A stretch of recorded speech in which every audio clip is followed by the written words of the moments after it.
So our presentation today is specifically around using blended learning in times of disruption.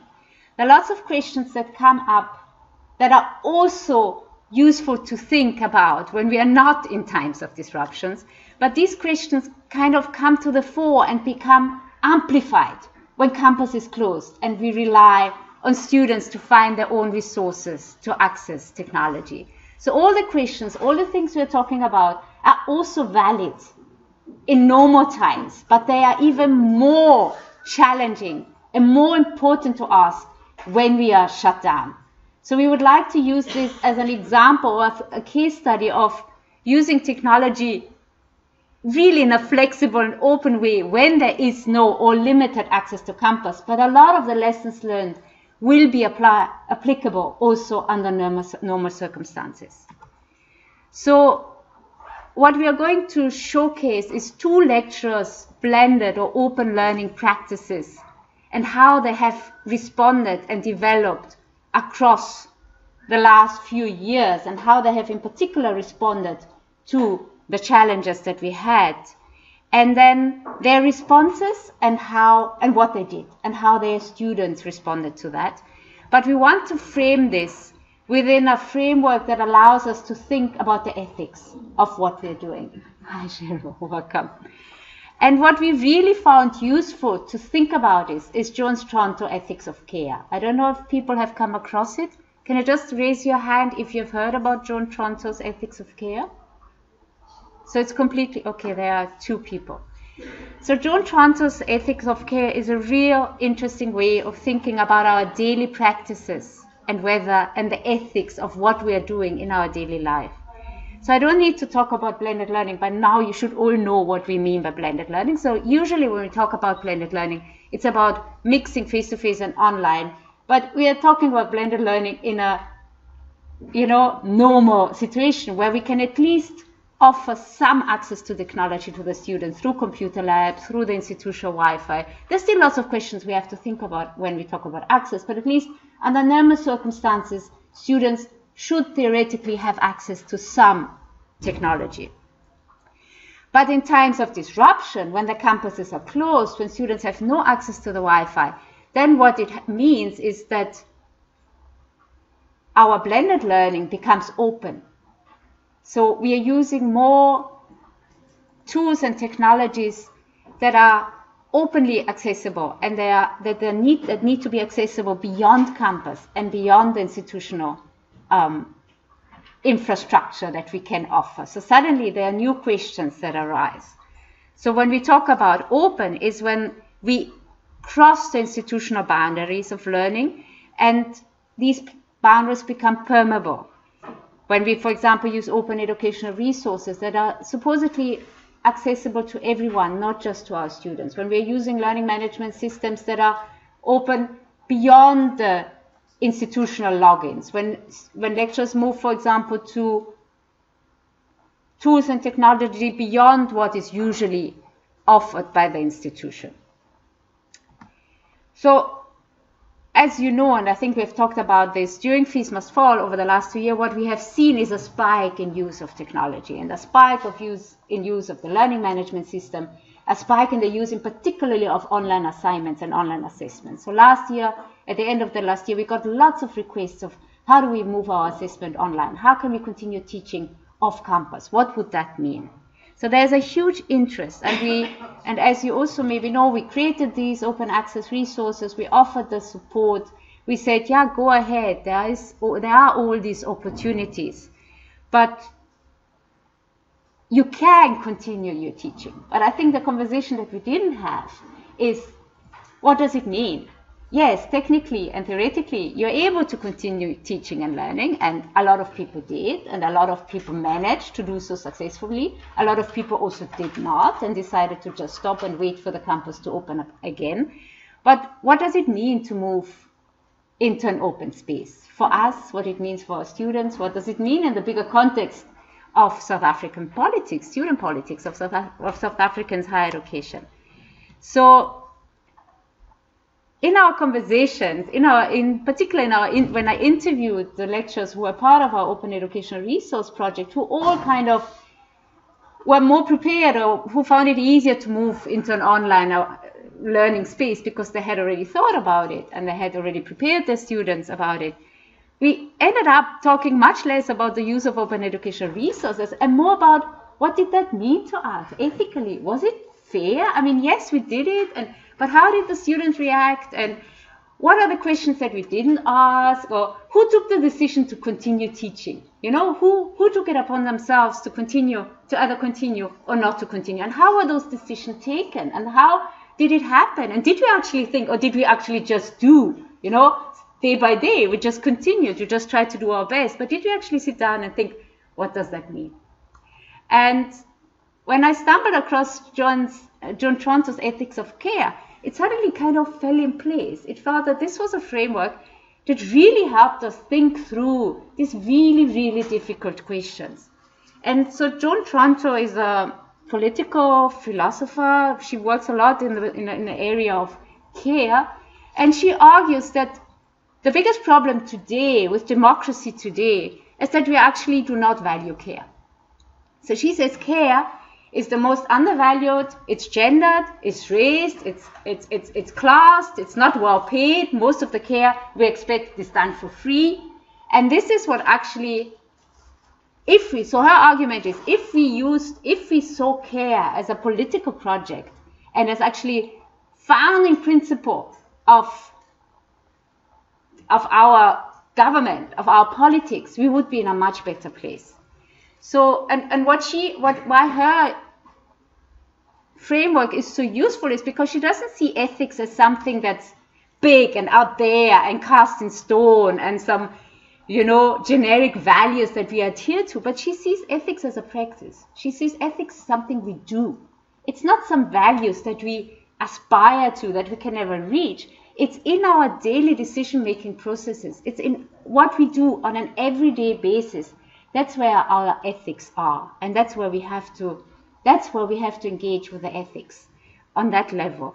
So it's not something, you're not either ethical or not. It's not like somebody's better at care than others. So she argues completely against a gendered way of saying biologically women are better prepared to take care, and that's why they should do the caring in the society. She says that's not true. Care is something that we can practice. Anybody can be caring and should be caring. It's not that you are better disposed for care than others. Care is something we need to learn. It's something we need to practice. It's something we need to reflect upon on an everyday basis. So she defines ethic as a species activity. So it's something that defines us. We are defined by our ethical practices, and it includes everything we do to maintain, continue, and repair our world so that we can live in it as well as possible.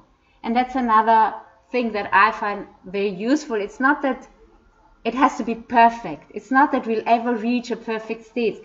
We have to try to live within our limits, within our limited resources, within our confusing and complex times, and they become more and more confusing and more complex, as well as possible. And it includes our bodies, ourselves, our environment, all of which we seek to interweave in a complex, life-sustaining web. So it's everything. We care for us, we care for animals, we care for the environment, we are part of a network. And if we don't care for any of those parts, it will not work. So we have to understand that we live in this ecology, and it's a very non-hierarchical web. We all care for each other. So it's inherently relational. So care is not something, the way she sees care, it's not a unilateral hierarchical relationship of the caregiver to the care receiver.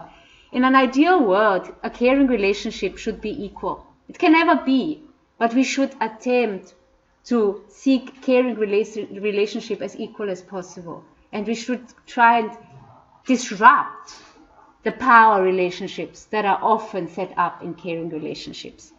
So we all need to be involved. So in a situation like the Feast Must Fall, when we stopped, the campus was closed, and when we had to take decisions around whether or not to continue teaching and how we would continue the academic project, what she would argue, it's not one person who can take that decision. It's not management, or it's not the lecturer. It will have to be a decision-making process that involves everyone, and where you listen to everyone, and you have a complex groups of stakeholders that would have to come to the table and decide how best to respond to these situations. So she says she argues to move beyond this dyadic relationship of mother and child, and nurse and patient, and teacher and student, and to find ways of seeing these relationships in a more democratic, more equal, on a more equal level, where students are as responsible for the teaching and learning project as the lecturers are. So where you allow everyone to take responsibility and to be part of this process. And it's really, really important that it's contextual. And again, that is so useful, because there's no one right answer, ever. There's no answer, yes, we should continue teaching, or no, we shouldn't continue. It's contextual, situational, and you have to negotiate your response to certain situations based on your context and your environment and the people involved. So you can't, there's no one answer to any problem. It always depends on who you are, who your students are, what context, what space you're in. Good morning. So it's not an easy space. It's never easy to take decisions within that space. There will always be competing interests. If we think about our disruptions last year, there were the students' interests, and the students are not one homogeneous body. They're the students who want to continue teaching, learning. There are the students who want to disrupt learning. There are the lecturers. There's management. There's a lot of people involved who all have individual needs. So how do you negotiate? How do you decide which need is more important than the other? Is it more important to listen to the students who want to continue, which a lot of lecturers did? But that means you're saying their needs are more important than those students who say, no, we are disrupting, and we are disrupting for a cause that we believe in. So you have to think about those needs. And again, there's no right answer. There's no right or wrong answer, but you need to be aware that the kind of decisions you're taking for particular reasons. And you need to be reflective about the reasons or the arguments why you're taking certain decisions. There are always power differentials involved. The lecturer will always have more power than the students. And you have to be aware of that. So if you decide to continue teaching, you're the lecturer, and you have power. So how do you do that in an ethical way? Are you making it voluntary? Do you give students the choice to continue or not? Those are the kind of questions you have to ask yourself. There's a potential for abuse in care relationship because there is power, and you have to be aware of that. And not all care is good care.